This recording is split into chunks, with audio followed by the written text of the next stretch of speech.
सौरा सटोरे वाले भी आए हैं। तो मुद्दे की बात कहें हैं, कल की वीडियो पाई है प्रधान जी ने भी अपन ने कल वहां इकट्ठे होना है, हौलो हौलो हौलो हौलो हौलो अपन बहुत इकट्ठे हो जाएंगे।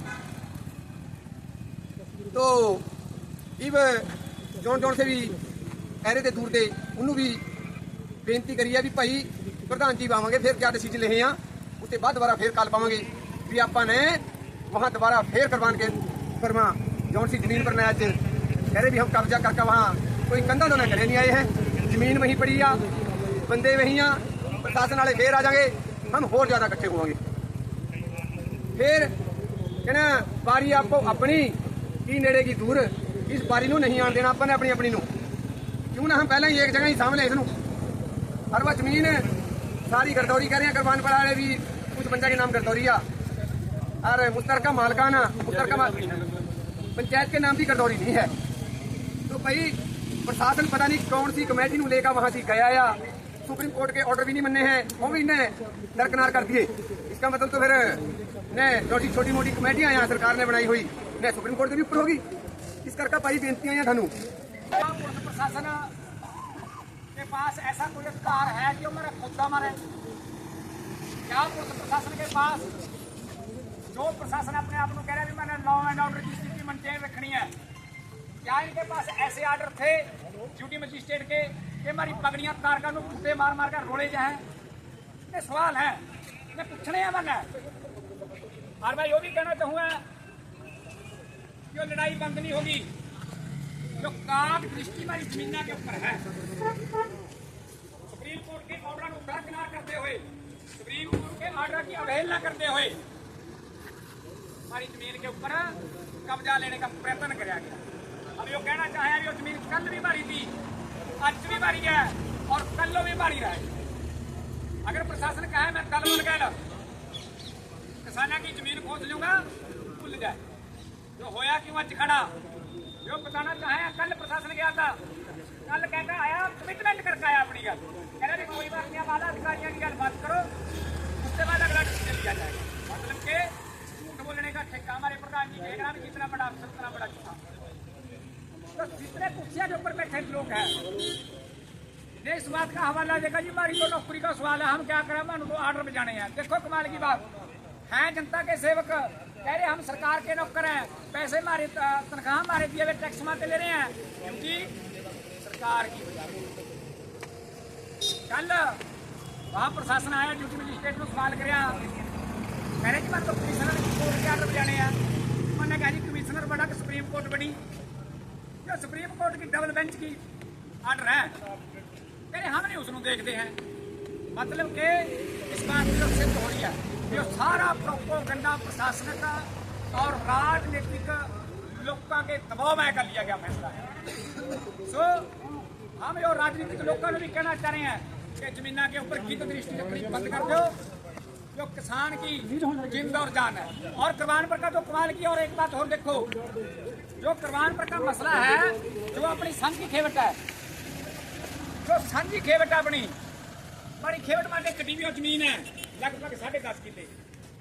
हम प्रशासन को भी कहना चाहा और आपकी जो बाहर के साथी आए हैं उन्हें बताना चाहे उसका पैसा कहाँ जा रहा, उसका पैसा जा रहा गुरु कर्मा सारा लोगों की भलाई वास्ते पैसा जा रहा। इसका मतलब सरकार गुरु कर्म पर जमीन खोजना जा रही है।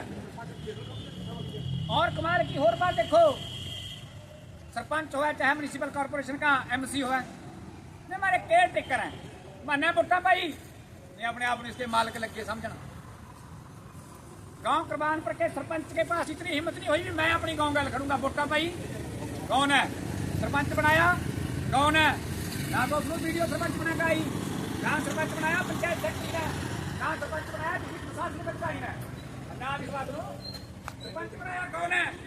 जब गांव की गल खड़ने की बात आई कह रही मैंने तो अपनी सरपंच की जिंदगी दिख रही है, जो मैंने गौर करनी पड़ेगी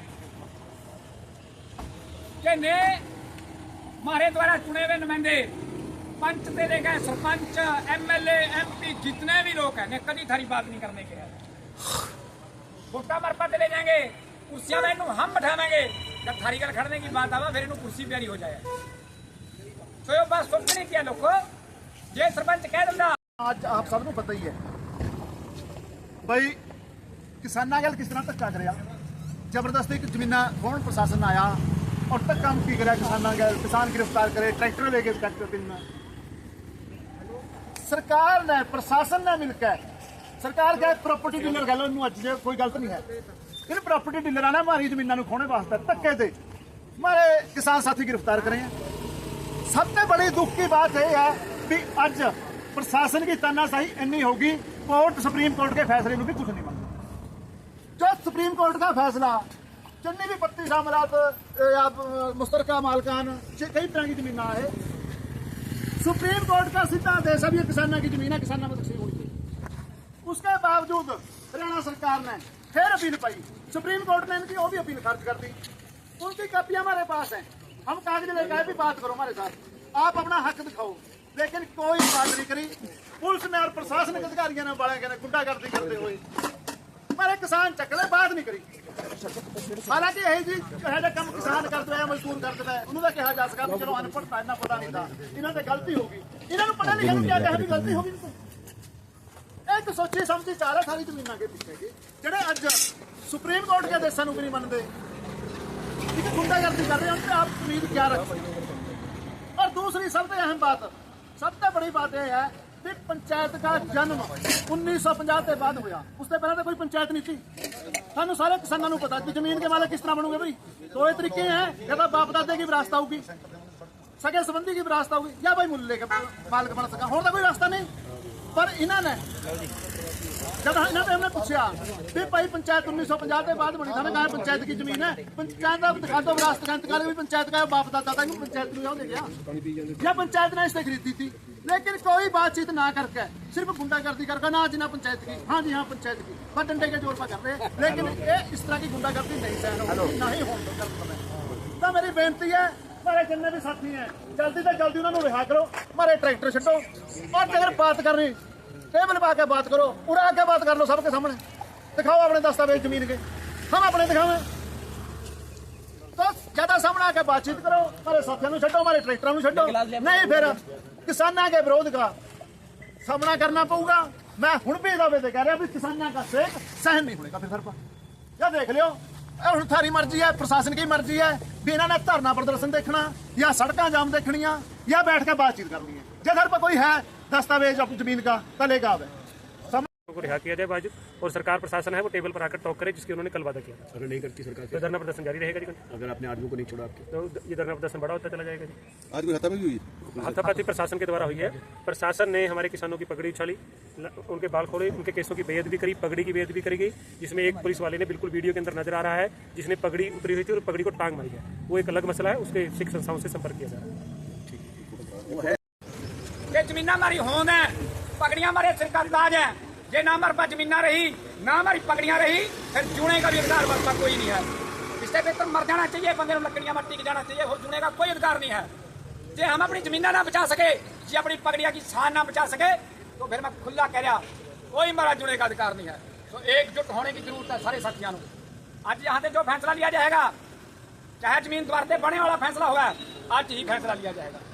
करवानपुर गांव के अंदर प्रशासन सुप्रीम कोर्ट के ऑर्डर के खिलाफ जमीन पर कब्जा लेने गया था, जो किसानों की जमीन है, जो गांव के किसानों की जमीन है। कितनी जमीन है जी?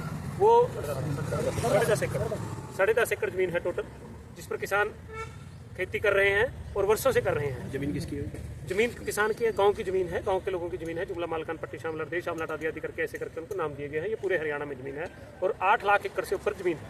इसके बाबत हमारी किसानों की सरकार से 3 दफा बात हो चुकी है और सरकार ने यह आश्वासन बोला है कि हम इसका कानूनी हक किसानों को देंगे, और सुप्रीम कोर्ट से स्टे मिली हुई है। तो प्रशासन उस पर कब्जा करने गया, जिसका विरोध कल भी बीके शहीद भगत सिंह के किसानों ने किया था, आज भी किया था। आज सरकार अपने दमन से यहाँ किसानों को गिरफ्तार करके ले गई और हम सेक्टर 9 के सामने बैठे हैं। धरना प्रदर्शन जारी है जब तक हमारे साथियों को, उनके ट्रैक्टरों को नहीं छोड़ा जाएगा। धरना प्रदर्शन ऐसे ही। कितने किसान गिरफ्तार किए? लगभग 10 के करीब है। और ट्रैक्टर कितने जब्त करे? 3।